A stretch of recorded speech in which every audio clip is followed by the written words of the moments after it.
चौकीदार फिर भी हो रहे बलात्कार। जो सरकार महिलाओं को सुरक्षा दी है, जो सरकार निकम्मी है, आधी रात को जला दिया जाता है। इस सुरक्षा दे न सके विरोध ये जो है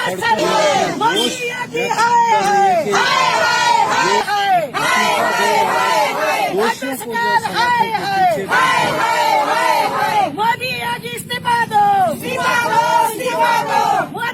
इतने सारे चौकीदार निकम्मी है, महिलाओं को सुरक्षा दे न सके वो सरकार निकम्मी है। जो सरकार होश में आओ, होश में आओ, होश में आओ, सरकार होश में आओ, होश में आओ, होश में आओ।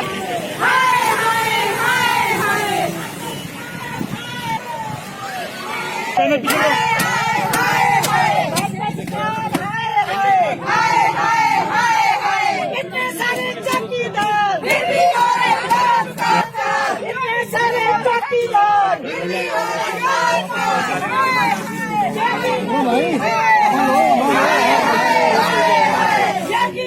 मोदी योगी मुर्दाबाद, मुर्दाबाद, मुर्दाबाद। मोदी योगी मुर्दाबाद, मुर्दाबाद, मुर्दाबाद। मोदी योगी मुर्दाबाद। मोदी योगी है, मोदी योगी है, मोदी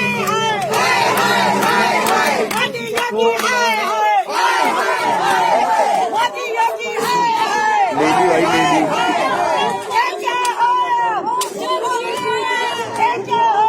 योगी है।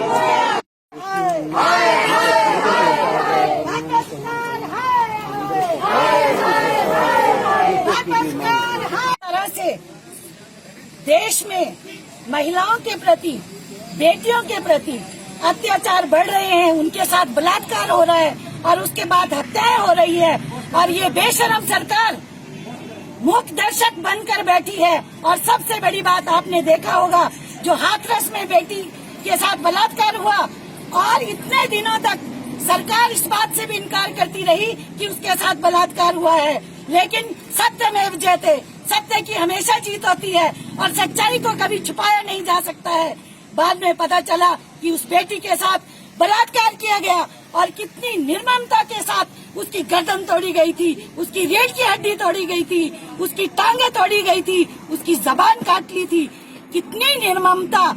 और इतना सब कुछ होने के बावजूद ये जो सरकार केंद्र में बैठी है और यूपी में जो भाजपा की सरकार है, इनके मुंह से एक शब्द नहीं निकला। और सबसे बड़ी बात, हमारा जो संविधान है ये हमें जीने की, अपने तरीके से रहने की हमें एक आजादी देता है। और इन्होंने मानवीय अधिकारों का भी एक तरीके से हनन किया। उस बेटी की माँ बिलखती रही कि अंत में मैं अपनी बेटी का चेहरा देख लूं, लेकिन इस निर्दयी सरकार ने आधी रात को 2:30 बजे चुपचाप से परिवारजनों की गैर मौजूदगी में उसका अंतिम संस्कार कर दिया। कितनी शर्म की बात है। उस बेटी को जीते जीते ये सम्मान दे नहीं सके, लेकिन मरने के बाद उसे उसकी जो विदाई थी, उसका जो अंतिम संस्कार, जो उसका हक था, वो तो अच्छी तरह से करने देते। भाजपा सरकार जो है ये बहुत संस्कारी पार्टी होने का दावा करती है। आपने देखा होगा, क्या कभी ऐसा हुआ है कि आधी रात को किसी का दाह संस्कार किया जाता है? नहीं किया जाता है। ये ऐसी सरकार है जो बोलती कुछ है और करती कुछ है। इनके हाथी के दांत दिखाने के और खाने के और हैं। ये कहते हैं बेटी पढ़ाओ बेटी बचाओ। क्या इसी तरह इनकी बेटियां ये बेटियों को पढ़ा रहे हैं और बेटियों को बचा रहे हैं? शर्म आनी चाहिए। मैं समझती हूँ हाथरस का केस हुए अभी एक दिन भी नहीं बीता था कि एक और घटना वहाँ पर हो गई। कितनी शर्म की बात है। क्या वहाँ पर कानून व्यवस्था नाम की कोई चीज है कि नहीं है? आप देखिए, ये जंगल राज है। क्योंकि अब बेटियां घर से अब निकलने के बारे में 100 बार सोचेंगी कि हम किस तरह से बाहर जाएं, कैसे बेटियां अपने आप को इस देश में सुरक्षित रख पाएंगी।